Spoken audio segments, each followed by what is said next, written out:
to the community wing of City Hall during this meeting. Notice that this meeting was going to be held by communication media technology and not at a physical location was posted on the city's website at least 5 days ago. The notice provided that those members of the public needing reasonable accommodation to participate in the meeting could contact the city clerk for assistance by noon on Monday, August 17, 2020.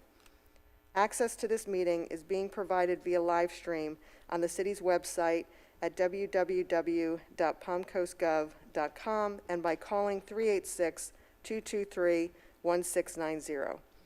Should you need technical assistance, please call 386-986-2391.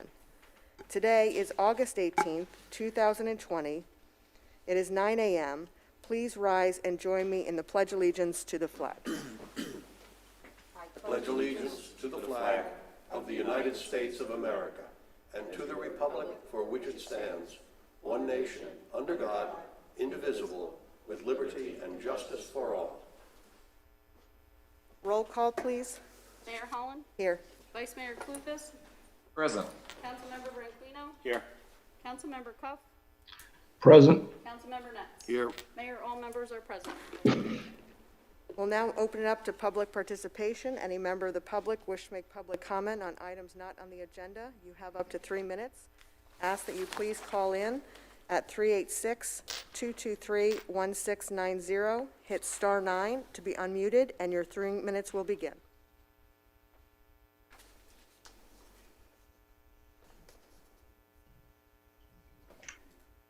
We'll close public participation and move to the next item on the agenda. Okay. Please state your name for the record, and your 3 minutes will begin.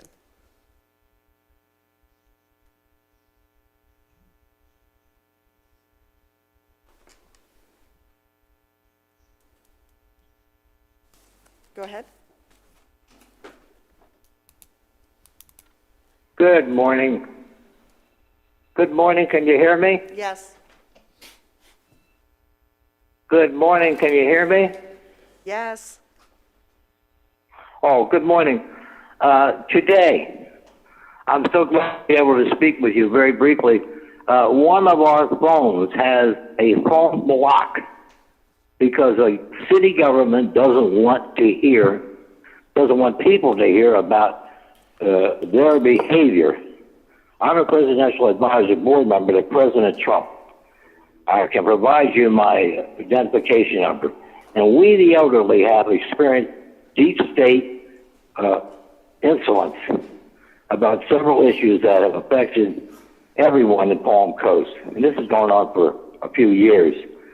I have a master plumber diagnostic. This is one of the incidents. And that's explaining that there's a problem in Palm Coast. It's a very costly problem for the people who live here and have to pay their plumbing bills. I have another problem, and that problem has never been addressed, and that's a problem with water heater inspections that have a period of time to have that inspection done, but the inspector has told us that, he's told my wife that that inspection has been closed, you will never get that inspection. Well, finally, we had to pressure him, and he let us have the inspection. That's Mr. Buckley, I believe. His name is Buckley. And, we just have received terrible behavior. People don't return our calls. We're an elderly couple. We do everything we're supposed to, and we try and try and try to get a message through, and nobody ever calls us back at 627-1354. That's our problem. We want to tell somebody about it, but there's been a block on our phone. We can't even tell you. I have to use a second phone to give you this information. Okay. Does that conclude your comments?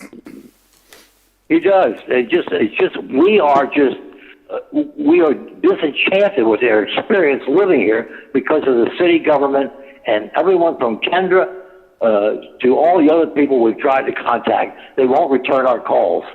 We're in our 70s. We're very vital people. And we have some very important information to provide the city government here.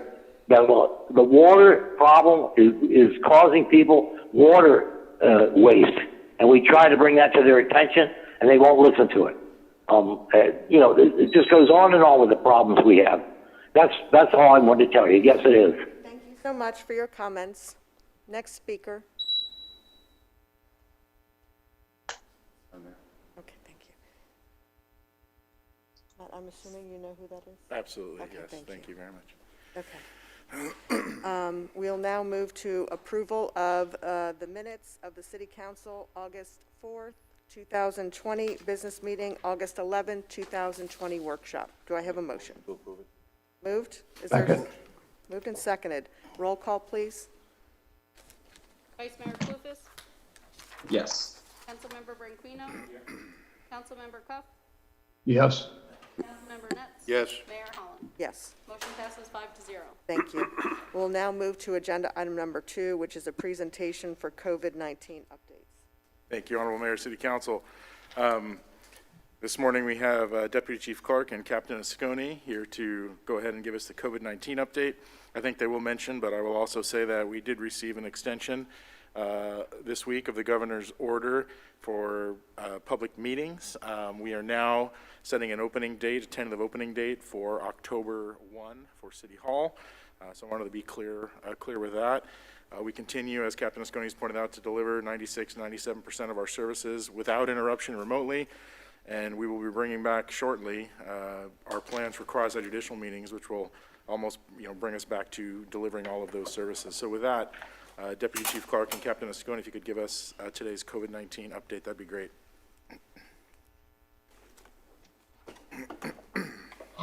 Good morning, Mayor and Council. I don't see the captain on this morning. There may have been a miscommunication on that. I apologize. Good morning, Mayor and Council.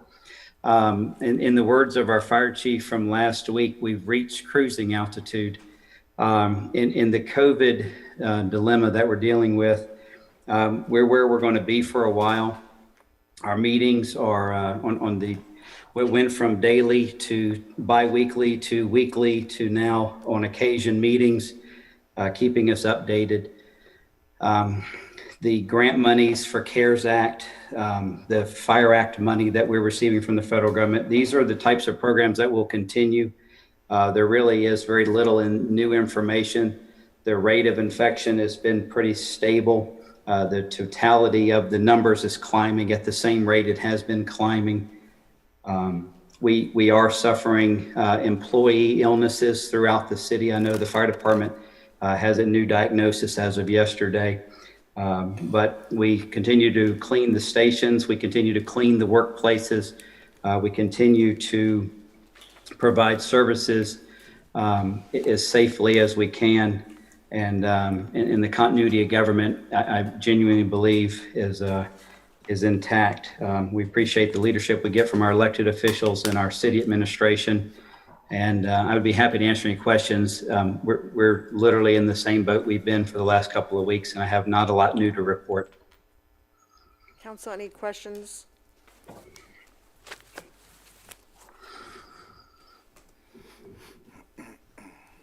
Seeing none, we'll go to the next agenda item, which is a presentation on communication strategies on COVID-19 and council priorities. Thank you again, Honorable Mayor, City Council. Today we have our communications department here, just continuing the conversation. Been a lot of focus on us trying to revise and design and execute strategic communication strategies. This continues to be a priority of council. I think we hear about it at almost every council meeting about how we need to continue to evolve, be more strategic, be more, direct, utilize various channels to communicate with our residents. So what we have and had discussed a few meetings back was that we would give an update as we continue to develop this plan and allow communications to share where they are at and ask or answer any questions, the council may have. Thank you, Mayor, Council, and City Manager. Starting out, we have our City Council priorities for the next fiscal year related to our strategic action plan. The 4 priorities relate to creating a communications plan that outlines the techniques being used by our customer service team to improve efficiencies and customer satisfaction. Be local, buy local, and the campaign that goes along with that. A communications plan related to public-facing projects with various departments, and then hosting virtual town halls and other interactive opportunities, which of course is very important, especially in the midst of a pandemic, to keep our community engaged. So for the first three priorities, which is basically the three besides the virtual town hall, we're beginning to take the steps to execute the marketing process for these. We're using every single tool at our disposal, again, which is even more important since we do not currently have the ability to meet face-to-face with the public. We're using things like Zoom, in our virtual town hall live streams to be able to communicate. And then, of course, using radio, email, social media, and, of course, all the written tools that we're still using, like releases and feature stories. So our first step was organizing the information. We're working and have worked with customer service, community development, IT, Parks and Rec, and stormwater engineering to gather the information for their project specifically. And then the next step is to ultimately work with IT and our Salesforce team to build the web page for the projects and initiatives so that we have that single source for this information so the public can find it easily and so that we can disseminate it out from that to our various channels. Can you go back a slide, please? Yes, ma'am. One more. Yeah, so do we have fire in there? Fire has its own tile, but we can include them along with the rest of them for the public-facing projects, but we've been working with tile to have constant updates as well. Yeah, I mean, I thought it was supposed to be integrated. Is it not? Supposed to be in all the communications is supposed to be integrated on the Palm Coast Connect page. City updates, as we discussed, are scheduled to have that impact. And the tile, I thought, was a separate, I mean, it's a part of that integration, but if you want to dig deeper as a constituent, then you can find additional information. Is that still how it's set up? Correct. To clarify, these departments that I have listed here is specifically for this council priority number three, relating to broaden public awareness for key initiatives, streetlights, stormwater engineering, business-friendly initiatives, innovation, and arts district. We are putting every single department on Palm Coast Connect. We just had this listed here relating to the third council priority. Okay, thank you. This is just a quick look at our marketing plan, or our marketing plan template, I should say, and how we develop it, whether it be long-term or short-term. Short-term being something like the Mayor's Water Challenge for conservation. Long-term being something like Be Local, Buy Local, which is going to be multifaceted and planned out basically every single month, ongoing. And then, of course, our results. We are always looking at the results, whether it be through Facebook, YouTube, Constant Contact, our partners in media, to see how our advertising is going, to see how many people we're reaching, and to see how we can obviously do better. So for customer service, we've been working on pep tank marketing, promoting the user experience, and we're in the process of educating our ambassadors for Palm Coast Connect. And this kind of goes into something that we'll go into down the road, but the City Ambassador Program, which is ultimately helping educate our residents and the most important initiatives and campaigns so that they can ultimately be ambassadors for the city, whether it be Local, Buy Local, Mayor's 90/90 Challenge, Rise Up Palm Coast, whatever it may be, to help spread that message. So as regards to the media partners and the advertising that we contract with them, do they provide the measurement of data, or how does that work? They do. So speaking with the Observer, for instance, they are able to use Google Analytics and show us how each ad is doing, on its own individual self.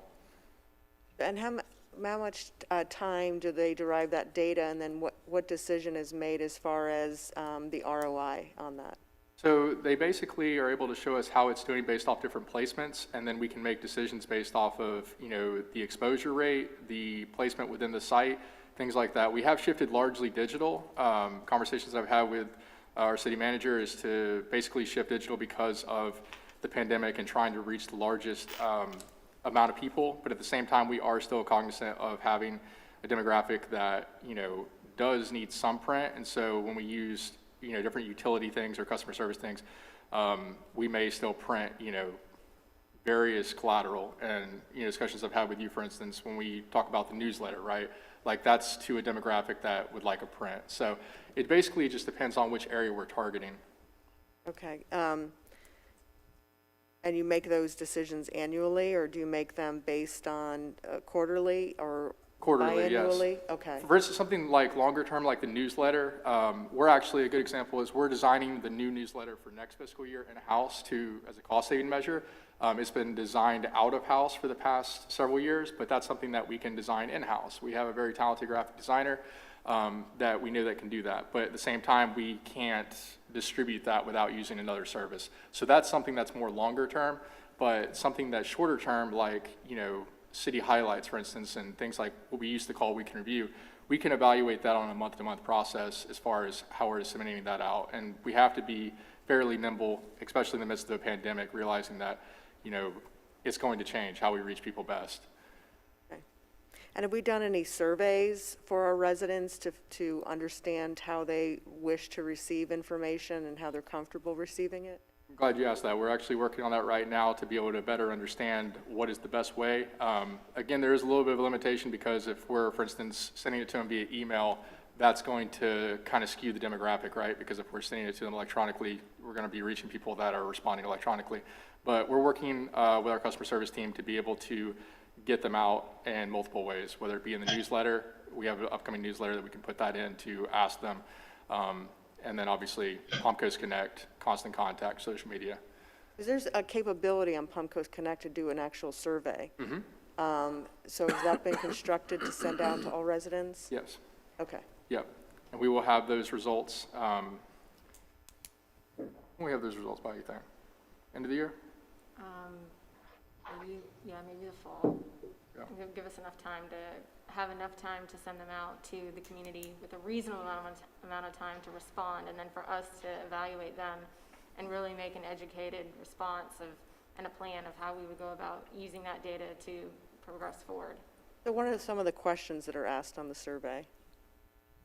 I think we'd want to know how they're getting information, how would they like to get information, what devices that they use to keep informed. A lot of people use social media, but like you said, a lot of people, maybe they don't want it by mail. And so we kind of have to go by that. I think some of our ambassadors might be able to provide us some additional questions, so we really want to include them. So I think between those, I think we're going to have a good amount of questions to be able to figure out, what the answers are to that to go forward. So I would just ask this council if there's anything in particular they'd like asked on a survey in regards to increased communication opportunity that they suggested as we're talking about this now. I'm sure that each of us, whether we pick up a newspaper or we're on social media or we're going on the website to gather information or we're just hearing about it from a newsletter or an organization, I'd be interested to see if there's anything in particular that this council wants to see put forth to our residents to say, let's ask this question of them. And so if there's anything, please suggest that now. I have something, Ms. Mayor. Yes. I would suggest that if we could have some type of question included where we're polling individuals to see whether or not they have access to a mask or a face covering during this time. And if they do answer no, then we'll be able to reach out back to them directly and be able to interface them with a resource to be able to get one probably for free. I know that there's a bunch of people giving them out. But oftentimes if we don't know who needs them, then, those requests kind of go unheard. So perhaps if we do something like that, it could be a twofer. Okay, that's helpful. Thank you. Any other comments? Not at this time. Just basically using the news release announcements, the Palm Coast Connect, social media, constant contact, radio streaming, and virtual town halls. There's very little out there extra that we could do to inform people. Mayor, Councilmember Nets? A question and a comment. What is pep tank marketing? You want to go into that? Yeah, so we actually worked with customer service on, it's an educational marketing campaign to educate current residents who have pep tanks but maybe just aren't as familiar with them, and then also new residents about what the pep tank is. It kind of related to storm preparedness, but it's really an educational tool to let them know all about the pep tank and what they need to look out for, what the buttons mean, what the sounds mean, and who to contact if it's making sounds. So we actually, Pep tank education might be better than marketing. Yeah. You're not trying to sell pep tanks, I don't yeah, think. definitely. So that's what that was, and we worked with them. It was about a month of different dissemination tools, and we actually got a really good response from residents who, a couple of them had requested to get more information from us and be added to different distribution lists to get more information because they were interested in hearing what we had to say, so. There's an old saying, you don't know what you don't know. It would seem to me that so much of this is technologically based, and we have a senior population that may or may not be particularly technologically aware.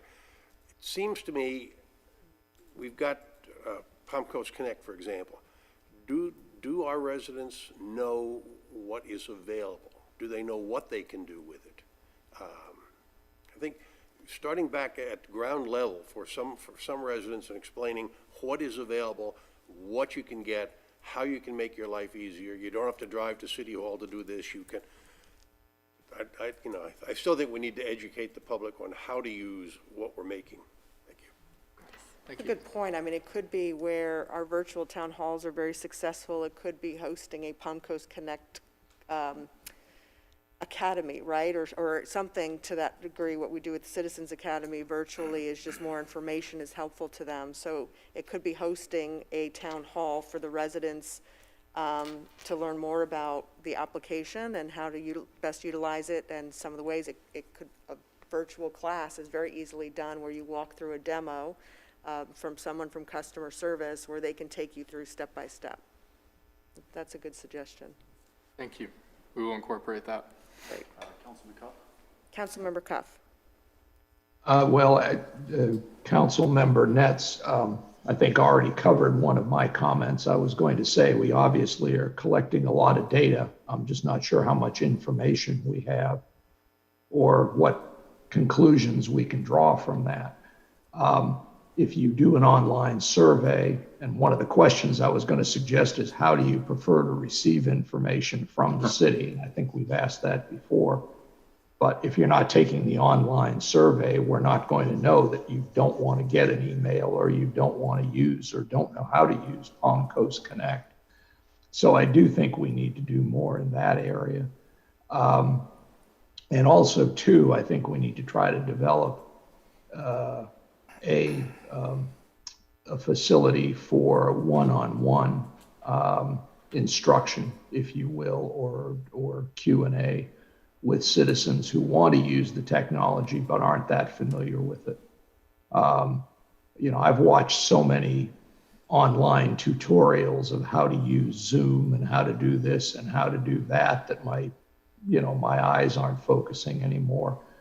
But for a lot of people that aren't familiar with the technology at all or very little, telling them they can go to some web address or click on this or click on that and learn how to do it isn't going to get them invested in the newer systems and the newer ways of communicating. So I think we always need to keep in mind and it's tempting to dismiss it as the older population, and certainly a lot of folks in that category aren't as thrilled with technology as younger folks, but I think it cuts across generations, and we always need to be aware of that. One area that I'm not sure we're covering, given the lack of ability to get out face to face, is a lot of our organizations around town are conducting their meetings by Zoom, and they welcome speakers that can appear that way. And certainly we're talking the talk, so if we could walk the walk, I would think we would be able to have a variety of speakers from city staff or even the council if an organization wants to have a semi-live presentation on something.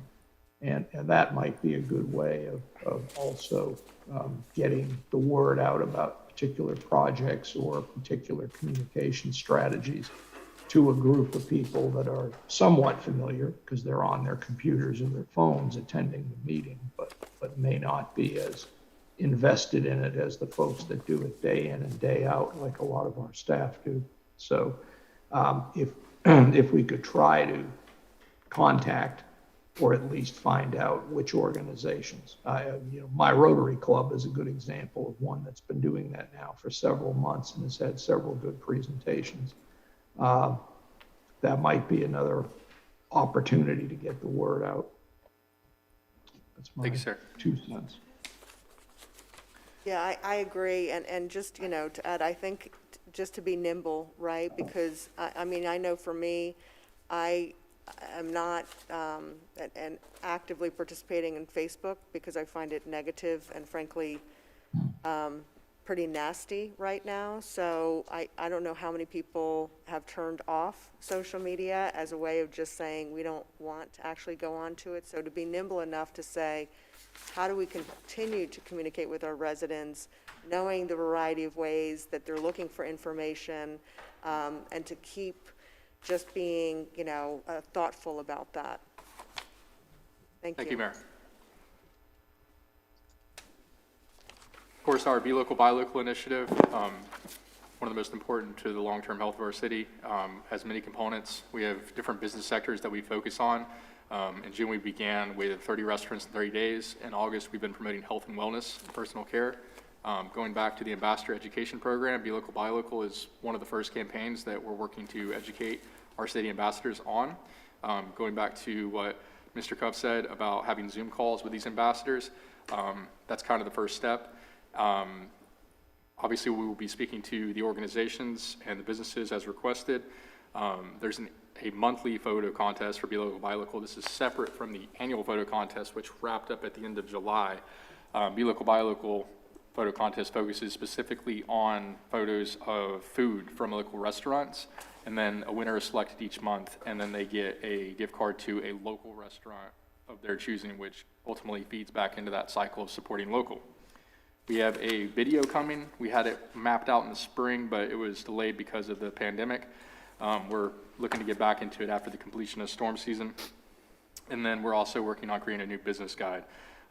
This was something that Mayor Holland, you requested in one of the previous council meetings as far as helping new businesses kind of get their footing when they come to this community. And we've been in talks with community development about that as well. Councilman Cuff may have a comment. Councilmember Cuff. Yes, I was really actually wanted to follow up on your comment, Madam Mayor. Yes. About, again, I don't want to beat this to death, but I'm seeing a lot of statistics about what I would primitively call hits or interactions or whatever on social media, and it's obviously important that we keep track of those to try to track how efficiently we're getting the word out. But I think we really need to avoid reading too much into that, given the mixed feelings that a lot of people have towards social media, and not getting too excited about having 6.2 thousand responses to something if we don't really know. I mean, that's a nice big number, but we're pushing 100,000 people in the city. So how many actual human beings that number represents in terms of getting the word out, I think is something we always need to keep in mind. And I assume our team is doing that, but I get kind of frustrated when I just see these, what look to me to be numbers regurgitated from Facebook or from one of the advertisers, Google Analytics or something like that. I mean, numbers are fine, but I don't think we can rely on just those numbers to tell us how many people we're reaching and whether we're really being successful in our work to communicate with our residents and have them communicate with us.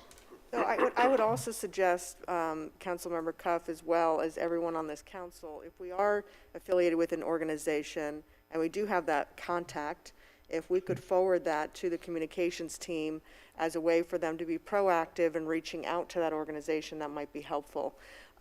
Again, each of us are affiliated with some organization in this community, whether it be, speaking to the Rotary or speaking to the Kiwanis or speaking to the Elks or speaking to the Portuguese Club, like those are contacts and connections we have. So I would suggest that each of us take a bit of time this week and forward that to the communications department or through Matt to let them know this is the contact I have, this is the contact number, please reach out and see if we can get on their calendar and schedule a speaking engagement.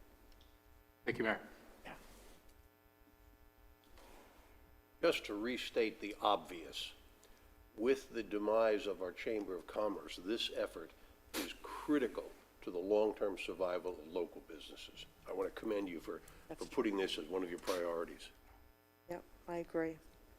And to continue on with this, just as a quick look at the long-term marketing plan for Be Local, Buy Local, you can kind of see how we have it broken down month to month. We'd be happy to provide you with a copy of this if you'd like to read it in your own time, but this is just to show you that there's a lot that goes into marketing Be Local, Buy Local. It is not done willy-nilly. We do not take it day to day. We do it month to month, and we have it planned out all the way till beyond the end of the year. For our next initiative, focusing on the public-facing projects for streetlights, stormwater, business-friendly initiatives, and the Innovation and Arts District and Fiber. We have marketing campaigns for each of these. They're specific to each project. And we have general ideas for what to expect on each initiative and those that are slated for each plan. So we're working on gathering that information and organizing that, working with IT to develop that on the homepage of Palm Coast Connect, like we talked about. And then for our final council priority, the virtual town halls. This goes beyond just the virtual town halls because we talked about citizen engagement in general. And Mr. Cuff, I know that we talked about this in the past. You mentioned it in previous council meetings of how we walk that line between virtual engagement and face-to-face engagement. As Mayor Holland said previously, we have to be nimble, we have to adapt. Hopefully by the end of next fiscal year or even the middle of next fiscal year in the summer, we'll be able to meet face-to-face, we'll be able to have these meetings. But for now, we have to pivot and we have to do the virtual town halls. We actually have one tomorrow. You can of course view that on Palm Coast Connect. We had one last week and they've been very, very helpful for keeping our community engaged. Again, not to throw out empty numbers, but we are averaging about 25,000 views per virtual town hall, which is far and away the most consistent views that we've had for any media product ever put out by the city. So we are proud of that. We know that we're getting that engagement, but at the same time, we of course need to still have that face-to-face. So we're going to look forward to that. Well, and to add, I mean, John, I remember going to your town halls for many years, and because of COVID, our limitations of engaging the public are significant. So having 25,000 views a week is More than we ever did. I was going to say pretty substantial, but I also think it's demonstrating that the residents want to find out information and are trying to figure out what is the safest way possible to continue engaging in the community. So I think it's been hugely successful. I'm very proud of this, and I thank the communication team for continuing to push this out to the public and ask them questions. I mean, the questions that are responded to weekly are directly from the public. These are not questions that your team or us or anybody are bringing forth. These are direct questions that come in week to week. So. Public is our best source of information. Yeah, absolutely. They are. I agree. Yep. Don't look at somebody judging by its cover, because sometimes they do have a lot of intelligence Yes. that could help us. Absolutely. And we should be humble enough to take it. Yep. And I think that's what we're doing. Thank you. Councilman Cuff. Yes, Councilmember Cuff. Yeah, Madam Mayor. Yeah, the town hall, I think, is an excellent example, and I don't want to come across as being, a Luddite or anti-technology by any means. Obviously, we have to be getting better all the time at the digital ways of communicating. But I think that also the ability to ask questions and so forth is an important part of the process. I mean, a lot of what, and I may not be being fair to the folks on staff that are developing this, but we want input from the citizens. We're not we're not selling, I mean, to Council Member Netz's comment, we're not selling pep tanks to anybody. We're trying to communicate information that we as the city government believe our residents, our businesses need to know. But unless they have an easy way of telling us what they're interested in and asking us questions about what we're sending out to them, we're just selling soap. And I mean, that's the one thing that I definitely want to avoid. So the more feedback we get from people, and I know the town hall meetings have been good for that, is I think vital to the process. Completely agree. Thank you, sir. And this might be a good opportunity to bring up that we discussed when talking about this council priority, the idea of doing a once a month virtual town hall, not necessarily related to COVID-19, but just a virtual town hall to be able to have that continued citizen engagement. This is something that I know that we've always wanted to do, and I think it would be a great opportunity to allow questions to come in and citizens to have that dialogue beyond the pandemic. I think that it's still a good opportunity to hear the community and what they have to say. And I just wanted to throw that out there to see what, Mayor Holland, what you think of that. Yeah, I mean, I agree. I mean, again, when we're talking about council priorities, a street light program is a great example, right? To have that department being able to engage the public, to give them the exact location, how we came to the determination of which lights, where, why. I would not know that unless I'm sitting in these meetings every Tuesday. So to the point of we don't know what we don't know, I work under the assumption that our residents are working from a place unless they have the information handed to them or delivered to them, which is a fair approach. They're not coming to council meetings, because obviously for their own reasons. However, that information is really critical to them. And it is always astonishing to me when I do get an email saying, why are you not doing any street lights? Again, just as an example, I'm like, we've done street lights for years in this city. It is a city goal and a priority. We did go through a study to determine how we approach the street lights, what cost that is to the taxpayers. So I like having a monthly topic or whatever that I think each department can introduce as a way to continuously get that information out there.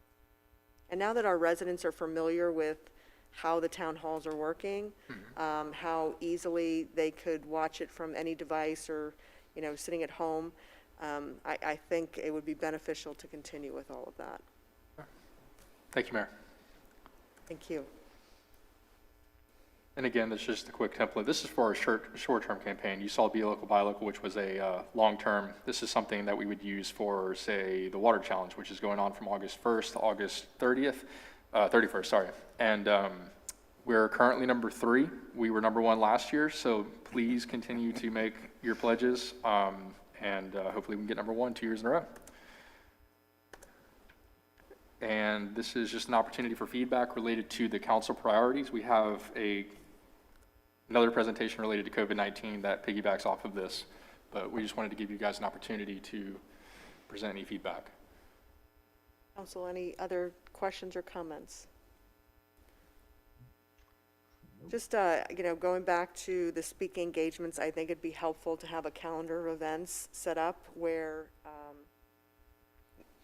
we're again being proactive and where the organization is listed on the calendar and who's going to be speaking and what topic. Again, I would also encourage you to reach out to your counterparts at the Sheriff's Department who's very active in their what are those, the safety meetings, the neighborhood watch meetings. I know they do them all throughout the city, and I know they host them monthly, sometimes quarterly. So I think having those contacts and getting on those are going out to the neighborhoods and topics that are relative to them. I've spoken at them many times. I can tell you they want to hear about litter cleanup, those sorts of things. So I think it'd be beneficial to have a speaking group that could speak to a variety of issues, in particular if you're going to put together a PowerPoint or something like that that you're presenting, and be able to respond to the residents there. Thank you, Mayor. Okay. And so the next part is related to COVID-19. This is kind of a quick run through of where we've been and where we're going. So we're of course using all the same tools, you know, and more for COVID-19 that we would for our regular marketing campaigns. And this has been ongoing since technically the day that we declared a state of emergency, but really it started before that, back in February. This is a quick rundown of what we've done in March. Of course, the state of emergency was declared, I believe, March 15th. Numerous executive orders. We closed city facilities on March 23rd, plus parks and trails. And we kind of started marketing the virtual town halls. Our strategy, of course, was mirroring the CDC, the Florida Department of Health, and the Flagler EOC for that consistent information, promoting the city leadership, updates on WNZF to reach the largest number of people, radio, virtual town halls, things like that. And then, of course, making sure all of our information is consolidated in one place on Palm Coast Connect as our single hub, and then from there disseminating it out, whether it be on social media or email. We had numerous press releases, numerous social posts, and 59 businesses joined the open business list on Palm Coast Connect, going back to what Councilmember Nett said about supporting our local economy being especially important during this pandemic. We were doing everything we could to make sure that they were promoted and made citizens aware of those businesses. In April, it got even busier when we looked at the mandatory shelter-in-place orders, the dashboards that we were building out, the cities of Palm Coast, Bunnell, and Flagler Beach keeping their parks closed, starting up the Feed Palm Coast initiative, where we took in donations of food and raised over $100,000 in preparation for that May 2nd date. And then, of course, developing the City of Palm Coast reopening strategy and communicating that out along with the fire department. Our April strategy kind of revolved around the shelter in place, staying home, stay safe, the engagement, consolidating our social media into a single handle of Palm Coast Gov. Started to consolidate at that point. We wanted people to come to that single place and have that uniformity across all platforms. And then the outreach efforts, Palm Coast Connect was utilized to allow residents to submit questions for the virtual town halls, and then submit videos for the Rise Up content, which was another campaign that began in April, engineered basically to keep citizens engaged and keep their daily routines going in the midst of a shelter-in-place, in the midst of a pandemic. So for our April data, this is just April, but we had 5 virtual town halls. We were averaging about 25,000 per virtual town hall, which is how we got to that estimated 125,000 social media views. Nearly 1,000 answered questions, and then over 1,600 non-unique registrants. People were tuning in like never before. And then for May, we started out with Welcome Back Palm Coast, and we had the Feed Palm Coast Distribution Day on May 2nd, fed over 5,000 families, and of course raised over $100,000 in donations for food. Continued on with the virtual town halls and the Q&As, updated the Business Resource Center so businesses had that information as they grappled with reopening. We reopened a lot of the parks and rec, the trails, and we began our Be Local, Buy Local photo contest, which was another asset to promote businesses during this time. This kind of goes along with what I was saying before, just disseminating from that single source and using every tool that we have at our disposal. We started creating infographics, kind of mirroring what the CDC and the Florida Department of Health were doing. Quick, easily digestible graphics to go viral easier than long written releases for really vital information. We noticed what the state of Florida was doing with their executive orders, just to make it easier for residents to understand. And then, of course, Be Local, Buy Local, and Rise Up Palm Coast. So our May data, just a quick rundown of that. We engaged with 38 different groups in Flagler County for Rise Up Palm Coast. We have those contacts. Those will, of course, be vital going forward for city ambassadors, and then, of course, for our Zoom calls to reach the community. 46 videos were uploaded. We were scheduling 5 to 9 pieces of content every day for over a month and a half. The initial announcement on Constant Contact, which is our email service, had an open rate of 55%. I think I said this before, but to put it into comparison, the nationwide average for government emails being opened is 2%. So people were very excited about Rise Up Palm Coast. This is kind of just a quick rundown too of the stats. I said these before: 5,000 plus families, $100,000 plus raised, and it was the City Hall location, the location that my team was at, very, very smoothly. And once again, just wanted to extend a huge shout out to Parkview Church and all the churches and faith-based communities that were helping us on that day and provided the volunteers for that. Going off of that into May, we continued with the virtual town halls, a lot of the same data, which was exciting to see, because to be able to have 25,000 views on anything is exciting, but when you're able to maintain that for months at a time, that shows that the community actually does want to watch it. They're not watching it just because, oh, what's this new thing? They're watching it because they want to stay informed. And so we've seen that continue. Even after we took a hiatus between June 17th and then July 29th, over a month, we come back and we still get 25,000 views. So that's very exciting. And then our Facebook restaurant guide in May, these were extremely popular, reached almost 50,000 people. And we weren't even boosting these. This was completely viral. That's the incredible thing. People really rose to support their local economy. A lot of the comments that we saw, both for the 30 restaurants in 30 days and these restaurant guides, were extremely positive. People commenting that, oh, this is the best pizza I've ever had, or, oh, my favorite restaurant, I've been going there for years. It's exciting to see. I actually can't recall a single negative comment related to the restaurants that we were advertising. And just want to make it clear for any restaurant owner out there, we don't pick and choose. If you want to be featured, we will feature you. Just please contact us. We began our Be Local, Buy Local photo contest in May as well. Basically, just asking people to submit their photos of their favorite meal on Palm Coast Connect. And then we basically promoted it on all our social media. And we continue to do that every month. So in June, we continued on virtual town halls, Be Local, Buy Local. We did the Do Your Part, Wear a Mask, which was kind of the, I guess the first push for really trying to just get that awareness out there that we do need the community to wear a mask. We need our city workers to wear a mask. We need everybody to wear a mask if they can. And then we did our first ever virtual State of the City on June 24th. And that was very exciting as well.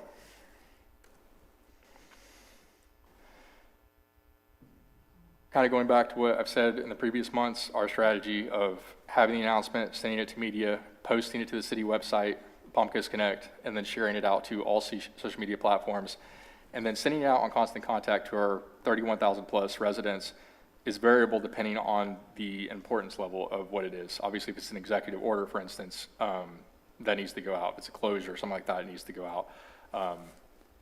And then infographics, of course, still strong in illustrating the information, and then continuing on with the 30 restaurant 30 days throughout June. Just more of the numbers.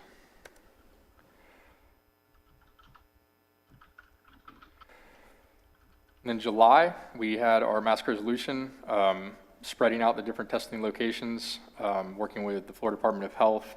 Our fire department worked with the Florida Department of Health to provide free masks, thousands of free masks to our communities. We talked about the Avoid the 3 Cs related to COVID. And then we restarted our virtual town hall on July 29th. We began the Mask Up Palm Coast campaign. And then, of course, Isaiah's prepping for that in the midst of everything.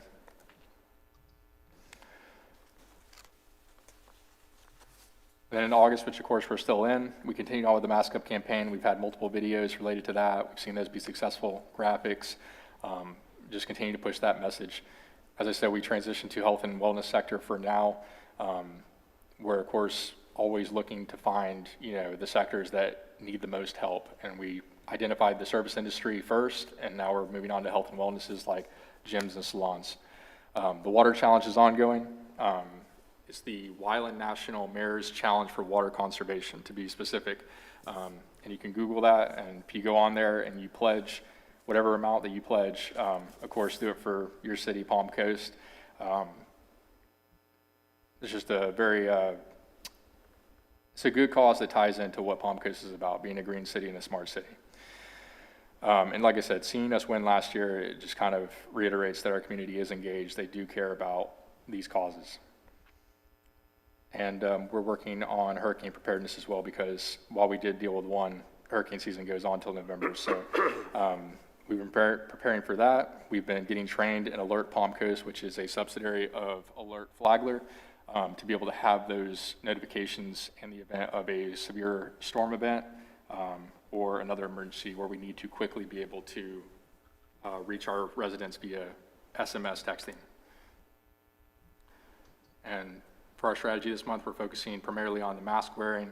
We're talking about the wastewater testing. That's something that's going to be really exciting to hear from an expert tomorrow that we're going to have on a virtual town hall. And then kind of presenting that data to the public so they can understand, what the purpose of this is and how it's going to help as far as the tracing and ultimately preventing the spread of COVID-19. We're also working something that started in the last week, highlighting just all the different city services and staff that have worked extremely well and continue that premier level of service through the pandemic. We had a number of articles that my team created last week to highlight the different departments, IT, Parks and Rec, community development, and we'll continue on with those. Going forward, the COVID-19 messaging will be integrated into all messaging. It kind of becomes that new normal, like Bob Snyder said at one of the virtual town halls. The hurricane season involves reminders that the city shares, each summer. COVID will now kind of be a part of that, because this is not going to be, a 1 month thing. This is going to be an ongoing thing for at least the next couple of years, I would imagine.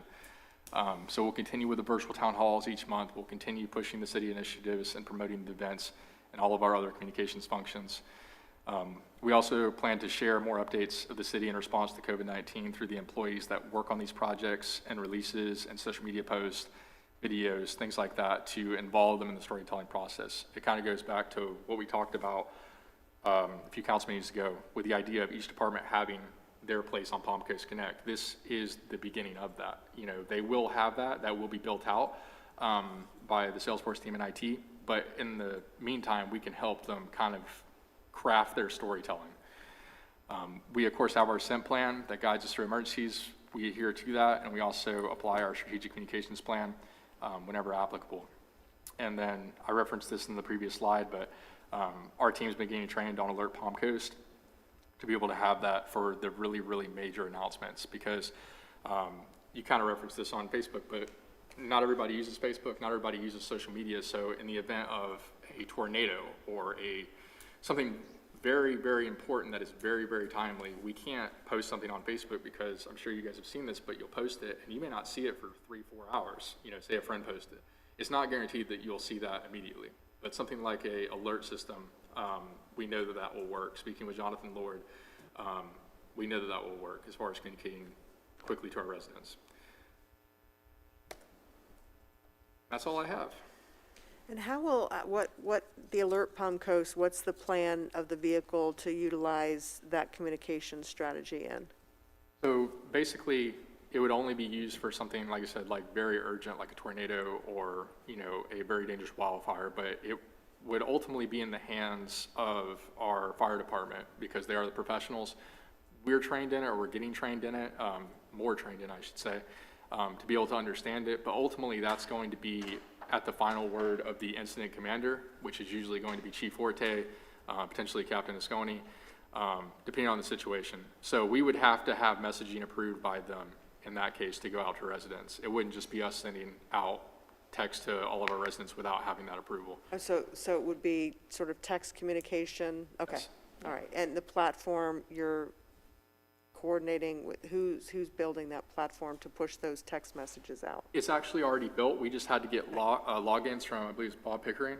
Yes, Bob Pickering basically gave us logins from the county, and Alert Palm Coast fits in within Alert Flagler so that we're messaging to our residents. Okay.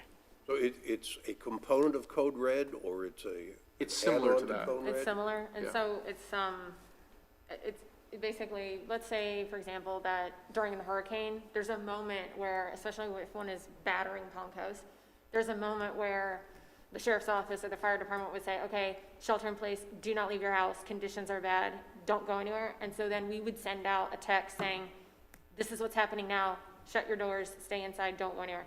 That would be a primary example of when we would use something like that, not to say,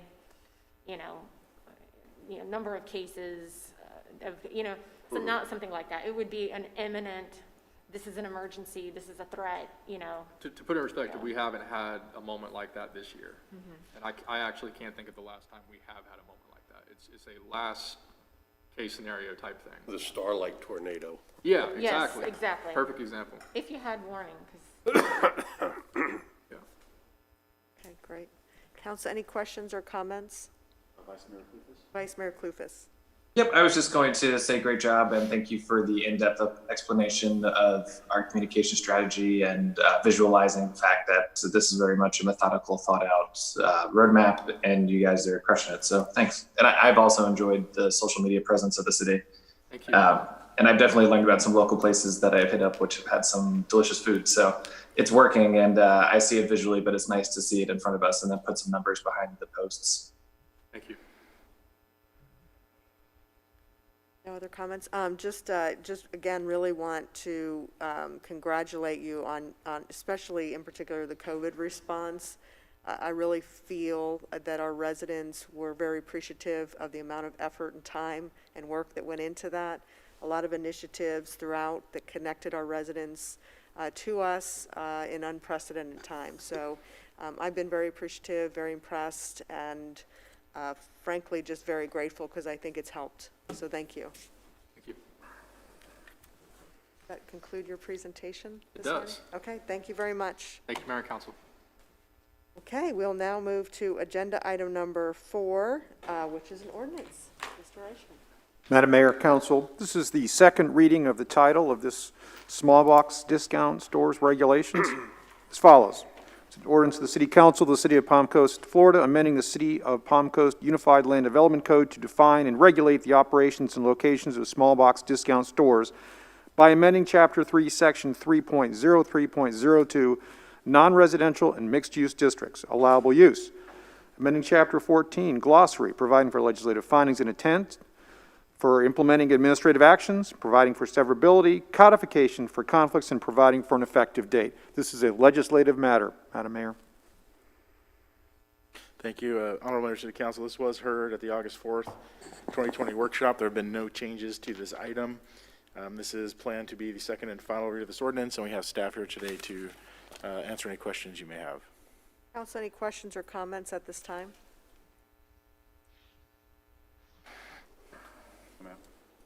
Thank you, Doug. Seeing no questions or comments at this time, I'm going to open up to the public. Any member of the public wish to make comment on agenda item number 4, please do so by calling in at 386-223-1690. Please hit star 9 to unmute yourself.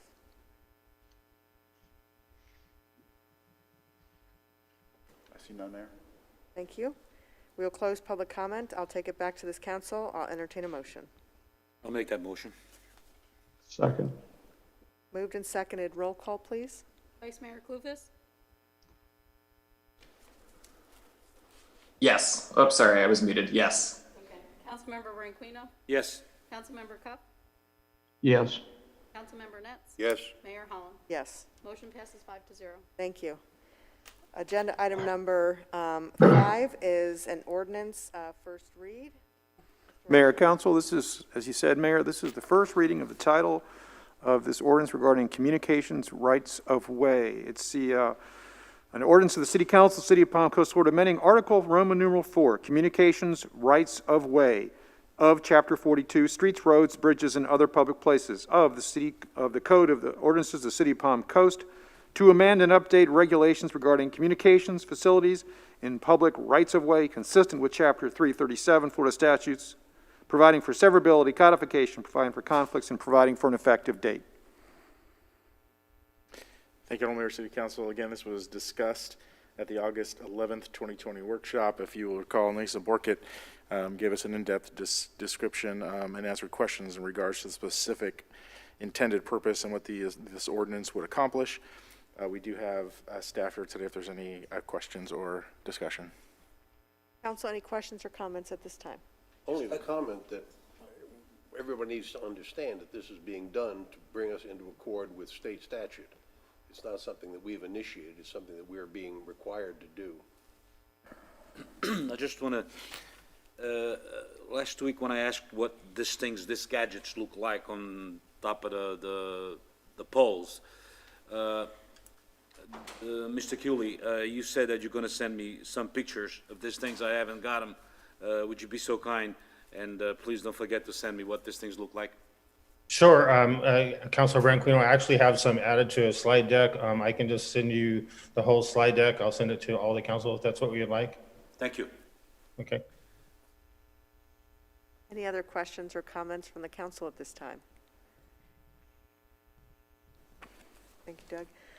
I'll open up to the public. Any member of the public wish to make public comment on agenda item number 5, please do so at this time by calling in at 386-223-1690 and hit star mute to be unmuted, or star 9.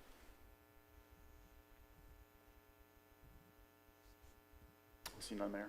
Thank you very much. Take it back to this council. Entertain a motion. Move approval. Second. Moved and seconded. Roll call, please, Virginia. Vice Mayor Clufus? Yes. Councilmember Branquino? Yes. Councilmember Cuff? Yes. Councilmember Nets? Yes, Mayor Holland? Yes. Motion passes 5-0. Thank you. Agenda item number 6 is another ordinance. Yes, Mayor, Council, this is a corresponding ordinance dealing with our land development code, really to achieve the same objectives that Councilmember Nets just identified. The title of this, first reading of the title of this is an ordinance to the City Council of the City of Palm Coast, Florida, amending Section 4-20 wireless telecommunications of Chapter 4 conditions for limited specific uses and activities of the City of Palm Coast Unified Land Development Regulations to revise the definition of co-location consistent with Florida statutes and correct a reference error, providing for severability, codification, providing for conflicts, and providing for an effective date. Yes, thank you again, Honorable Mayor, City Council. As Mr. Reichman mentioned and Mr. Nets mentioned, thank you. These are intended to bring us into compliance with Florida statutes. This is not something the city initiated proactively. These are compliance measures. This item was similarly discussed and heard at your August 11th, 2020 workshop. There have been no changes to this item from the explanation given and the detailed presentation by Ms. Borkett. Don Cooley's here today to answer any questions or concerns you may have. Council, any questions or comments on this agenda item? I have none. Seeing none, I'll open up to the public. Any member of the public wish to make public comment on agenda item number 6, please do so at this time.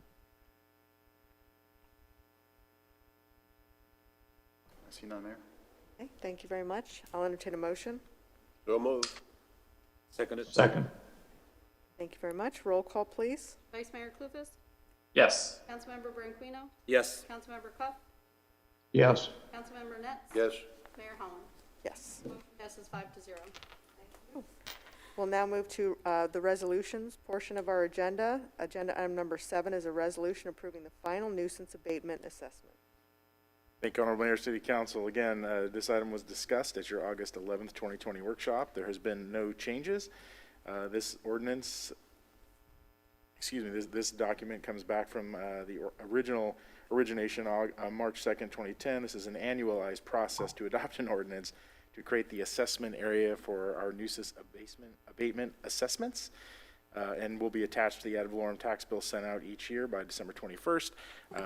Again, no changes, and we have the incomparable Barbara Grossman here to answer any questions you may have. Council, any questions or comments on this particular agenda item?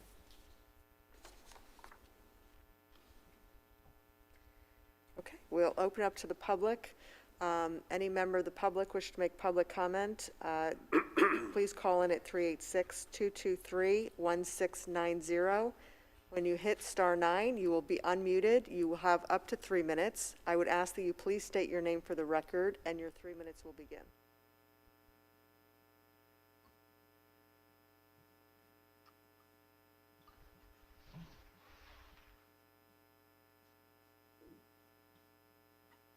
I see no one indicating to speak, ma'am.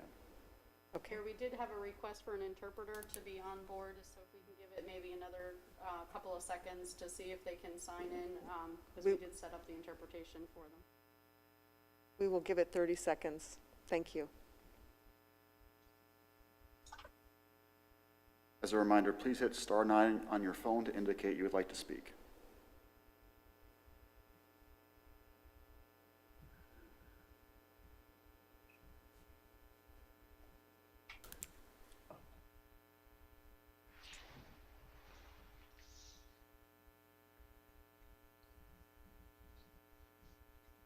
Please state your name for the record.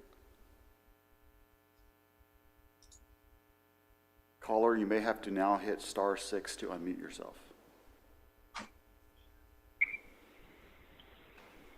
Могу говорить? Hello? Yes. Please state your name for the record. Hello? Please state your name for My the name is record. Yuri Pinaev. Okay. Yuri Pinaev. My English is not enough. Can translate me? Anybody help me? Just go ahead and start Hello? speaking. Start speaking, and we'll have a translator translate your comments after, please.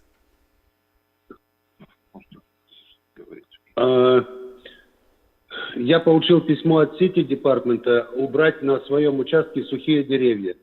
Я их спилил, но оставил на участке. Следующим письмом мне надо было их вывести. Я нанял компанию All Season Green Source. Эта компания вывезла, я лично контролировал, а потом я получил билл на $900. И за что я должен платить той компании, которая выставила мне билл, если я сам лично их спилил и вывез? Вот что я еще могу.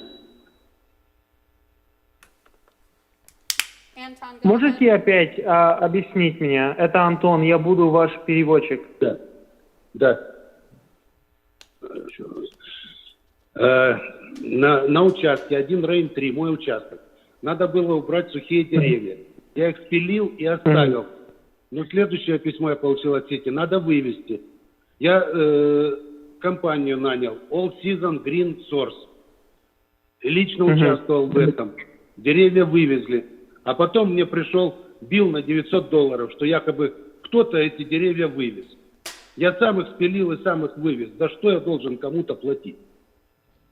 His question, so he is explaining to me that he has a notice from the city that he needs to cut some trees down, which he did. He said that he had another notice advising that he needs to remove the trees, which he advises that he hired the company, True Green Source, whatever he was saying, and he said he helped that company and move the trees. So he said he hired a company to move the trees, and now he's getting a bill for around $900, and he is questioning why he received this bill.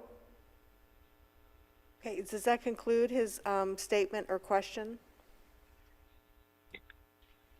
Это все, что вы хотели сказать? Ну да, у меня есть свидетели, у меня есть...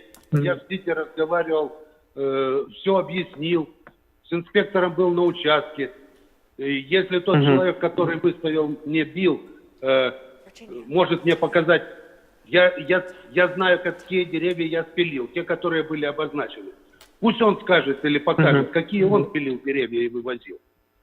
Если там других не было сухих деревьев. Yes, that is all. He's saying that he had a witness that can witness that he removed these trees and hired his own company to remove them and not the city. Okay, I think I understand. We'll take, please let him, we'll respond in a moment. We'll take other questions from the public, and then we'll get a response to this. Any member of the public wish to speak that has not spoken already, please call in at 386-223-1690. I just asked the first speaker to hold on, and we'll respond to his questions accordingly.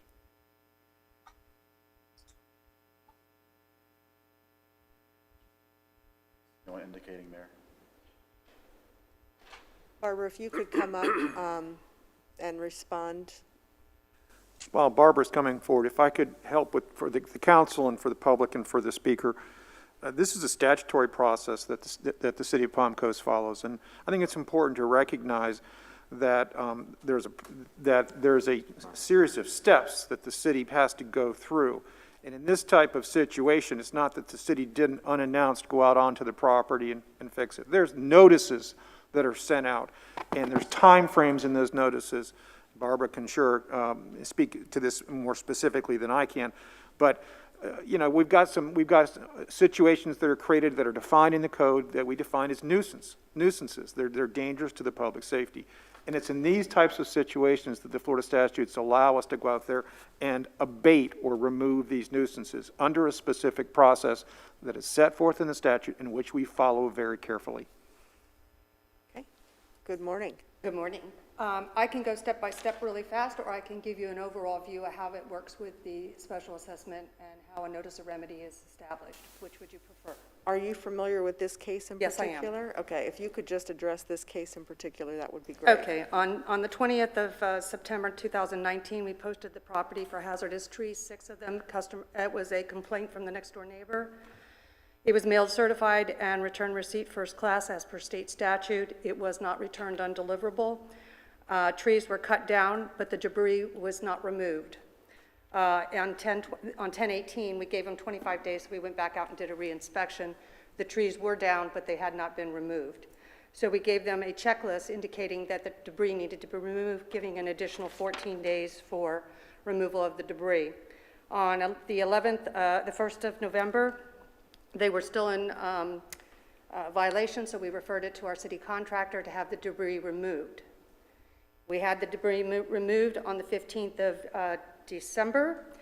On the 17th, we received an invoice from the city contractor. We then in turn invoiced the property owner. On the 28th of January, we received a call from the owner claiming he did the work himself. I have before and after pictures from the city contractor of them removing the debris. He stated that he paid a company to move the debris and witnessed the removal himself. He brought in an invoice on the 3rd of February of this year, only indicating that debris was moved. He had the option of appealing it in a 15-day process, and he did not appeal it. So it went on the special assessment. Okay.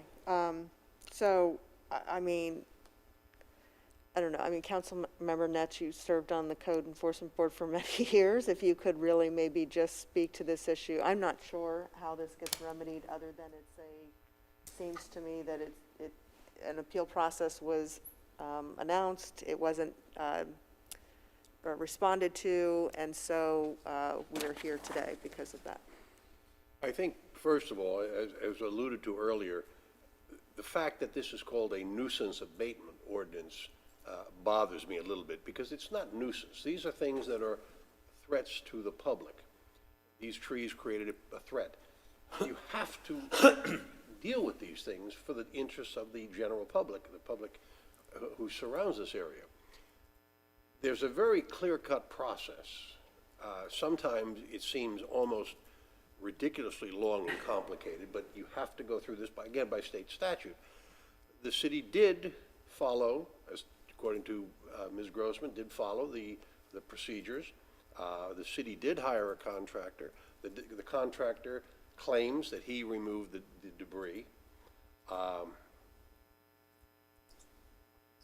I can claim anything I want, but the evidence, to me, is sufficient that the city had to do what it had to do in following the procedures. Barbara, what you might want to do for the benefit of council, what options does this gentleman have at this point? At this point, his options are There are none. He had an appeal process, and he didn't take advantage of Not it. to file the appeal Right, and process. he's now approaching you because he's received the public nuisance letter indicating to speak today. And I'm speaking to you on behalf of the city as to what staff did within the Urban Forestry Division. I think it's pretty, I don't want to say clear cut, you know, because we're talking about trees, but it's pretty clear that everything has been documented to date as far as the policy, the procedure that was followed, and unfortunately was not taken advantage of with the time frame for an appeal process. So, okay. All right, thank you for your comments and your response, and I appreciate it. Thank you you very much. Thank you. Okay, we close public comment. We do need a motion to approve the resolution. So can I have a motion? I'll make that motion. Second it. Moved and seconded. Roll call, please. Vice Mayor Clufus. Yes. Councilmember Branquinho. Yes. Councilmember Cuff. Yes. Councilmember Net. Yes. Mayor Holland. Yes. Yeah, oh, yes, sorry. Come on now, Mayor. And thank you for arranging the interpreter, Virginia. We appreciate it very much. Agenda item number 8 is a resolution approving the Old Kings Road Special Assessment roll to be transmitted to the Flagler County Tax Collector. Thank you, Honorable Mayor, City Council. This item was heard at your August 11th workshop. There have been no changes to the suggested item. By way of reminder for the public, this was established in 2005 as a way to provide a funding mechanism through property tax assessments to fund the 4-laning improvements of Old Kings Road from Palm Coast Parkway to SR 100. This resolution will provide a means for the annual assessment roll to be included on the 2020 real estate tax bills, which are usually issued around October or November. And we have Helena Alves here to answer any specific questions you may have. Council, any questions or comments on this particular agenda item? Okay. We'll open up to the public. Any member of the public wish to make public comment on agenda item number 8, please do so at this time.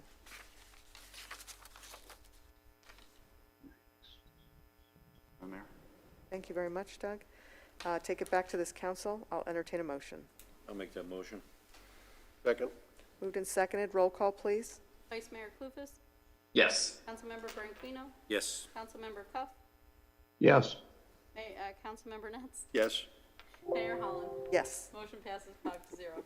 Okay, thank you very much. We'll move to agenda item number 9, which is a resolution authorizing a continuation of the existing contract with Cottney Construction LLP to provide investigative legal services relating to the fraud, waste, abuse, and whistleblower hotline.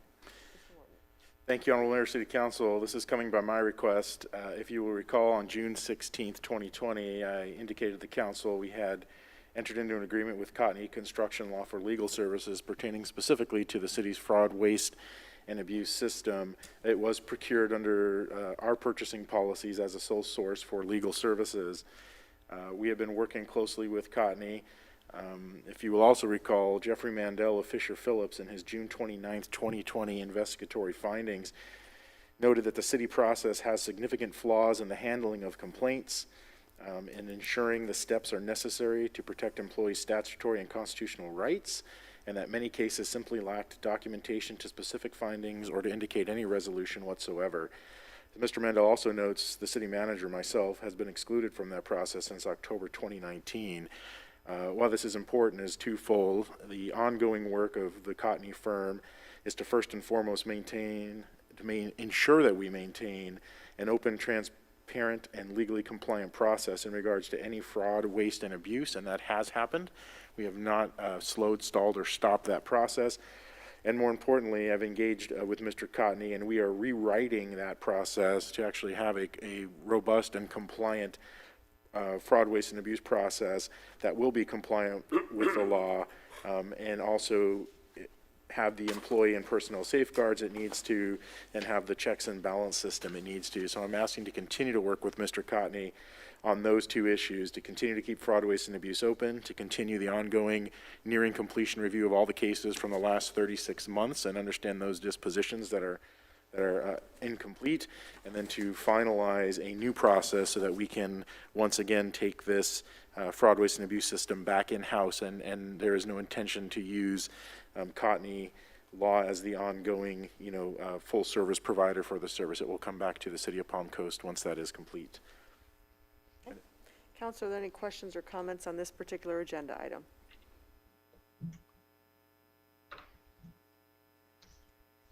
Okay, any member of the public wish to make public comment on agenda item number 9, please do so by calling in at 386-223-1690, hitting star 9 to be unmuted. I see none there. Council, I'll take it back to this council and entertain a motion. Move approval. Second. Moved and seconded. Roll call, please, Virginia. Vice Mayor Clupis.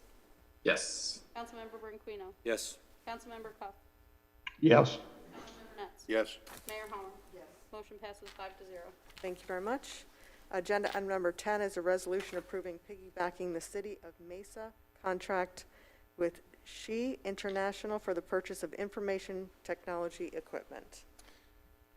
Thank you, Mayor, City Council. I'm going to ask Doug Akins to discuss and present. I am not entirely familiar with this proposed piggyback amendment. Yes, good morning, Mayor and Council. This is a request to approve piggybacking off the City of Mesa's contract with Software House International, SHI. They have been a vendor of ours since 2006. We buy various kinds of equipment from them, from flash drives to receipt printers up to Microsoft Surface tablets, various software such as Microsoft licensing for Windows and virtual computers, Adobe licensing. We like to have a variety of these types of contracts available so we can purchase the best price. And this contract is up for renewal and requesting your approval to renew. Just a quick question. We don't receive the sales tax generated from these purchases, correct? Because we're not tax exempt. I believe that is correct, yes, ma'am. Okay. And so we've worked with them, and has there been any type of competitive bidding historically throughout this contract to see if we can get lower costs? With this particular company? Or just put out in general? Well, we do have contracts, again, with CDWG and also Insight for similar products, and we compare against those contracts, and we always buy the lowest price. And how often is this equipment purchased? I know we go through an annual budget process, so it's put in throughout that. You know how many pieces of equipment you're going to need annually? Is that as far as cartridges and those sorts of things, or you're just purchasing them as needed? Typically for the larger equipment, we definitely know beforehand what we need. The smaller stuff is more as needed. Okay. Always within budgeted items, of course. Right. Council, any questions or comments on this particular agenda item? Yes, I have a question. Yes. It's my understanding that when you piggyback on another government's contract, that they have done the requisite bidding and selection. Yes, sir. It's not that you're just arbitrarily picking a contractor. They've already gone through the bidding process with, in this case, Mesa. Yes, sir. That's correct. That's correct, Mr. Councilmember Nets. The whole rationale under local government's purchasing policies, which is common with ours, and is that you're using another local government's exercise of making sure that they've gone through the process of getting the best bid after they've gone out on the street, either with an RFP or an RFQ. And that we're required as a matter of law to make sure that whatever their price is, whatever their contract is, we follow that specifically.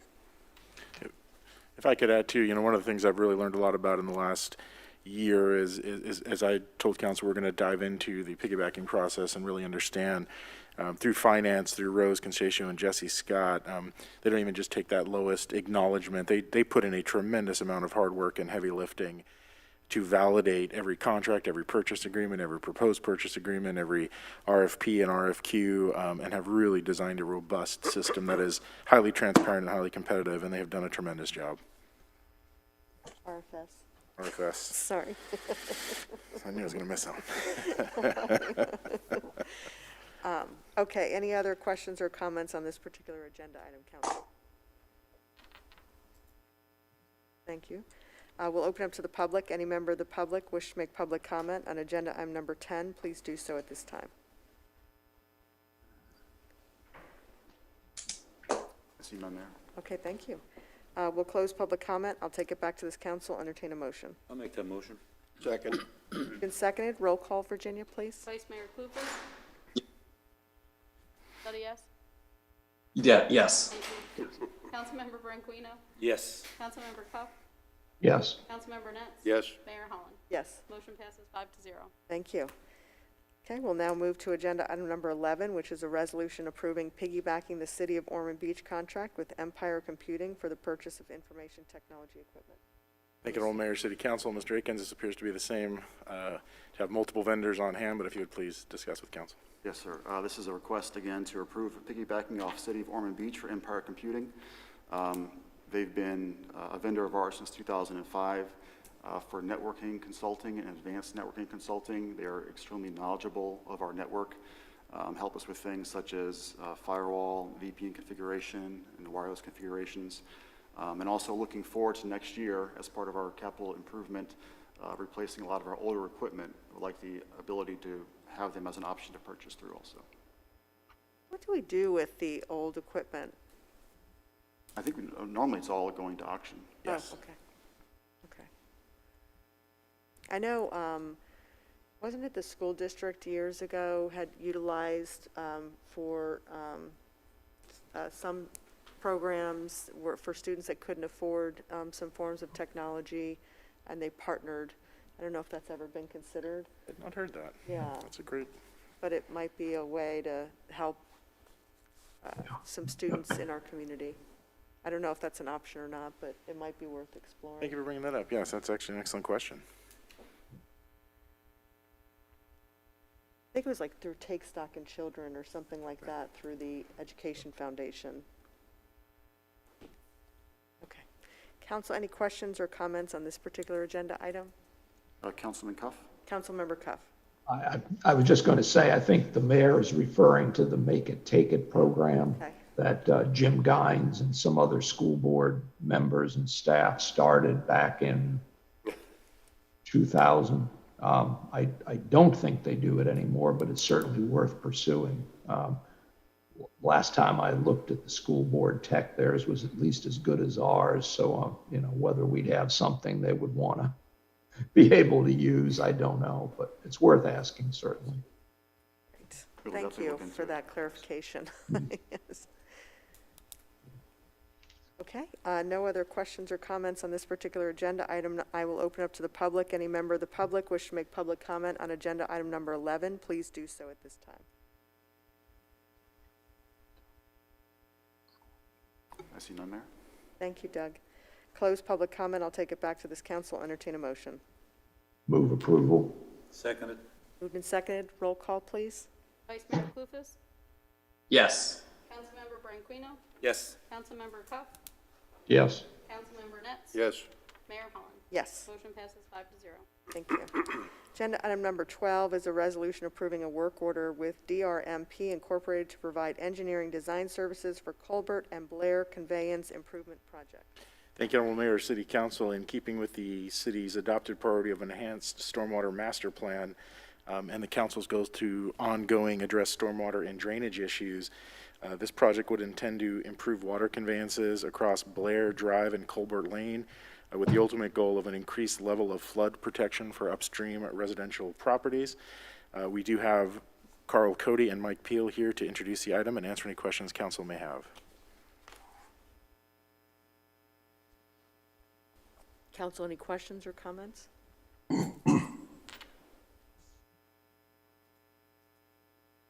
Seeing none, I'll open up to the public. Any member of the public wish to make public comment on agenda item number 12, please do so at this time.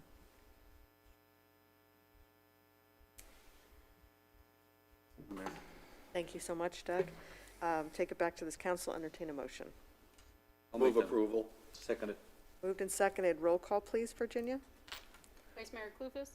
Yes. Councilmember Branquinho, Yes. Councilmember Cuff, Yes. Councilmember Nets. Yes. Mayor Holland. Great, thank you so much. Okay, and other business, agenda item number 13, appoint 3 members and 1 alternate to the Planning and Land Development Regulation Board. Virginia, I know you have, I spoke to you this morning about how you're looking at this procedurally. Can you just explain that quickly? Yes. I'm going to hand out tally sheets to the in-person council members. You're going to pick 3 under round 1, and then return the ballot to me, and then I will poll Councilmember Clufus and Councilmember Cuff.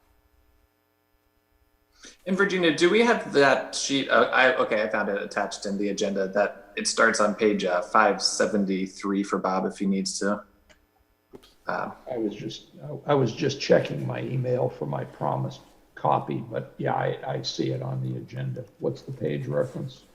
573 is the volunteer boarding committee application I see, so probably a little bit above that. I'm scrolling up now. I think it's I've got the names here, so. perfect. Mayor, Council, just for clarification, there's 3 openings. Yes. You've got 6 applicants. So we're asking you to pick 3 of the 6 applicants so that those can be tallied by your city clerk. And if we have 3, then we're good. I just want to make a comment. It's nice to see that one of the applicants for city council had applied. Yeah.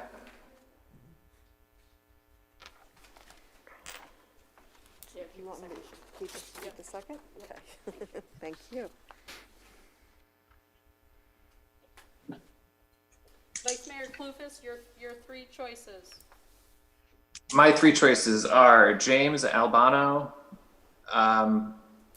Clint Smith, and then Hung Hilton.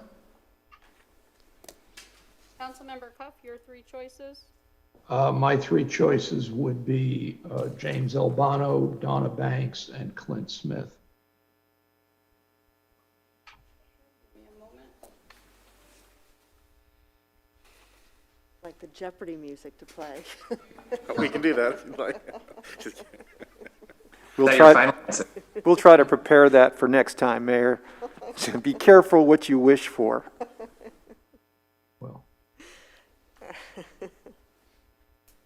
I'm not going to get that song out of my head the whole time today. Thanks a lot.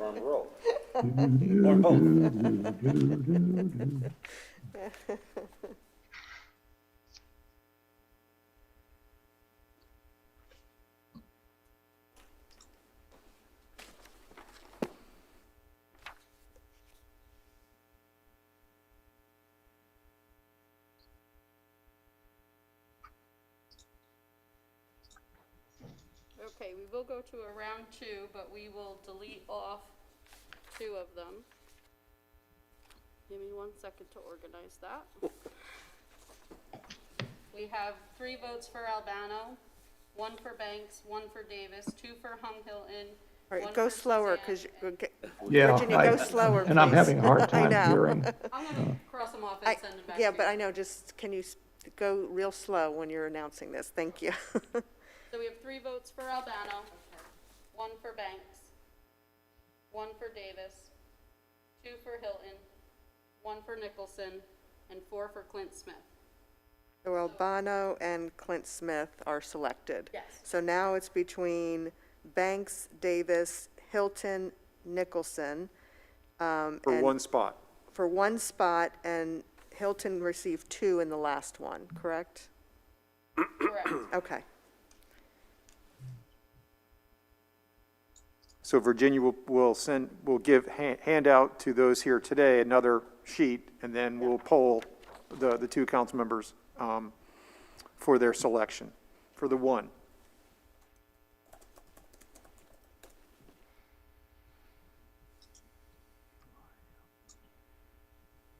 This is not an alternate seat. This is just for the 3rd selection. That's going to be our next go-around, yes. That's yours. Round 2 is on the bottom. Yes, this is for the 3rd Make selection, 1 Mayor. selection on round 2. That's not that one. Oh. Yeah, I'm sorry. It's okay. What we're asking you to do is make 1 selection, sorry, Mayor, just to repeat it, but I want to make sure it's clear. You've got 4 to choose from, folks, and you need to just pick 1. Donna Banks, Glenn Davis, Hung Hilton, and Suzanne Nicholson. Those are the 4 from amongst you. Please pick one. So we're only picking one this time, That is correct. of the remaining 4. Yes, sir. Like the movie Highlander. There can be only one.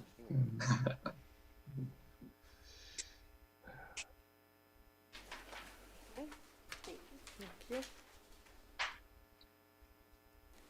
Vice Mayor Clufus, your choice for the last seat is between Banks, Davis, Hilton, Nicholson.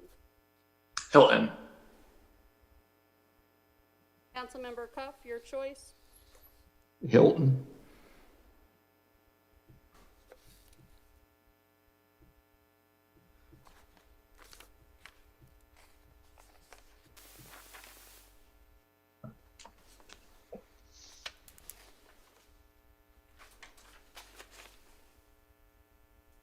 Mr. Hilton has received 4. Ms. Nicholson has received 1. So would you like, are you going to go through the alternate now? Yes. Okay, and then you want a motion at the end for all? You can do a motion now to appoint Albano, Smith, and Hilton if you would like. Can I have that motion, please? So move. Is there a second? Second. Roll call, please. Vice Mayor Clufus, Yes. Councilmember Branquinho, Yes. Councilmember Cuff, Yes. Councilmember Netz. Yes. Mayor Holland. Yes, Motion passes 5-0. great. Now we're going to pick one for the alternate. Now you have a sheet for alternate. It'll be the top, and you can cross off Albano, Smith, and Hilton.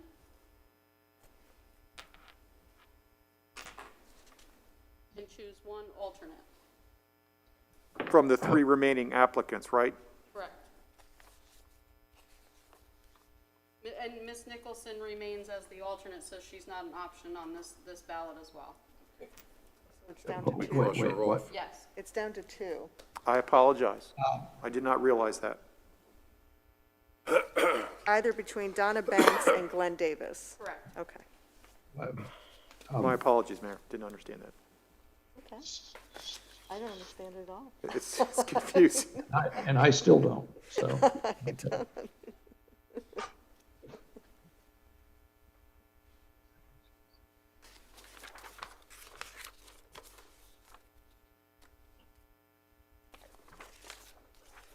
This one got a little tricky for virtual, so thank you for bearing with me.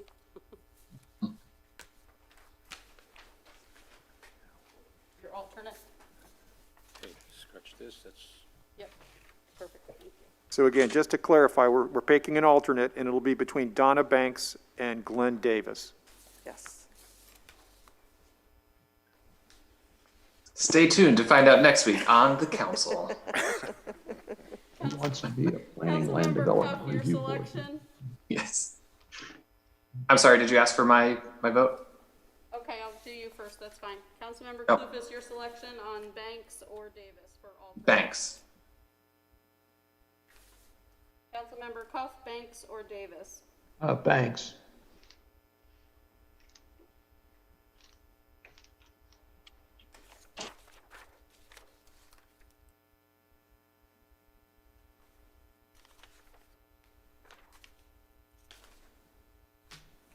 Five for Banks. Well, that was easy. Do I have a motion? I'll make the So motion. moved. Moved and seconded. Roll call, please. Vice Mayor Clufus, Yes. Councilmember Branquinho, Yes. Councilmember Cuff, Yes. Councilmember Netz. Yes. Mayor Holland. Yes. Motion passes 5-0. Thank you. Okay, we'll move to the consent agenda. Any member of the public wish to make public comment on any of the items of the consent agenda, please call in at 386-223-1690. That is for agenda 14, 15, 16, or 17.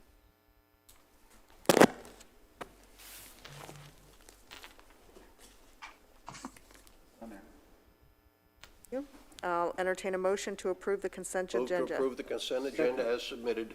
Seconded. Moved and seconded. Roll call, please. Vice Mayor Clufus, Yes. Councilmember Branquinho, Yes. Councilmember Cuff, Yes. Councilmember Netz? Yes. Mayor Holland? Yes. Motion passes 5-0. Great, thank you. We'll now open up to public participation. This is for those that have not chosen to speak at the beginning of the meeting, would like to make public comment on items not on the agenda. It's, please call in by 386-223-1690. Please state your name for the record, and your 3 minutes will begin.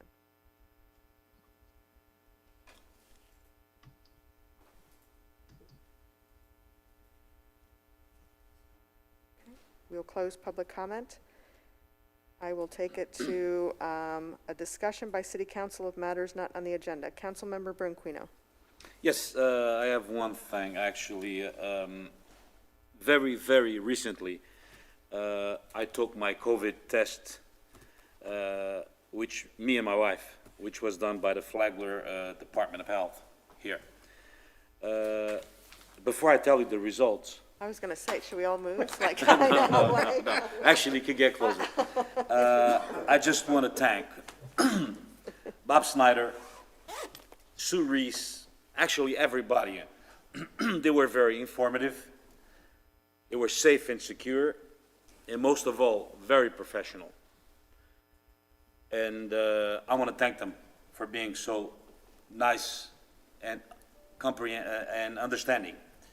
By the way, the results were negative. Me and my wife were negative. And I attribute that a lot at this little thing that I have in my face called the mask.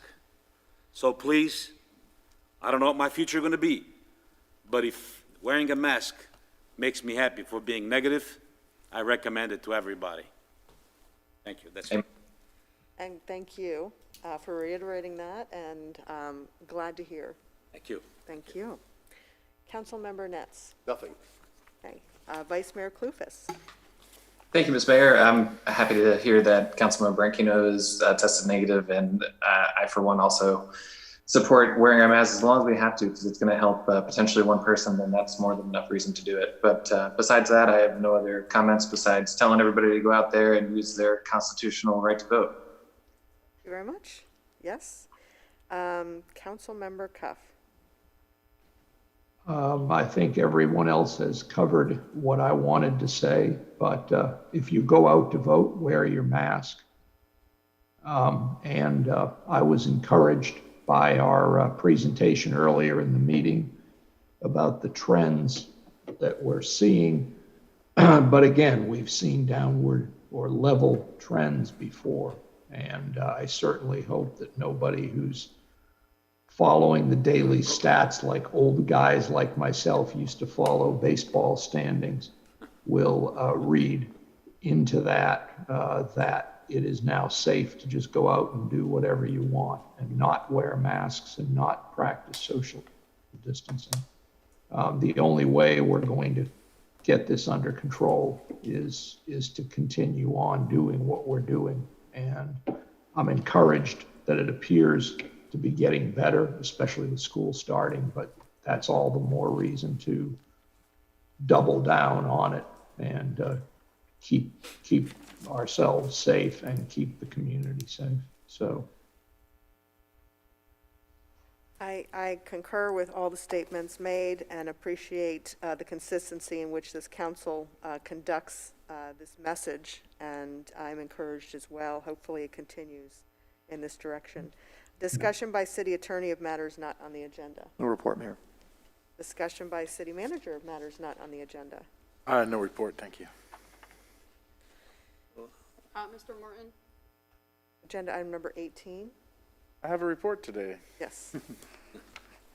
I thought that was going to be unmentioned. So attached for your review, as required by our purchasing policies and our city code, is a list of the emergency purchases that the city has made for July 2020. You will notice a lot of purchases for COVID-related technology.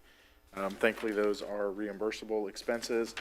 We had several emergency repairs at Indian Trails Sports Complex, one related to a digging incident, one related to a failing lightning protection system, And then, of course, the other one I had mentioned in a city report several weeks ago, there was emergency sheet piles required to rebuild the pond, the stormwater retention pond that sits over between Flagler Palm Coast High School and the shopping plaza. There was an unknown cause. We're still investigating what caused a breach in the wall. Didn't result in any flooding or damage, but we had to repair that wall. And we're doing the postmortem, so to speak, to understand what happened. With that, I'd be happy to answer any questions or address specific items with the council. Thank you very much. I have a motion to. Yeah, I'll make a motion to adjourn this meeting.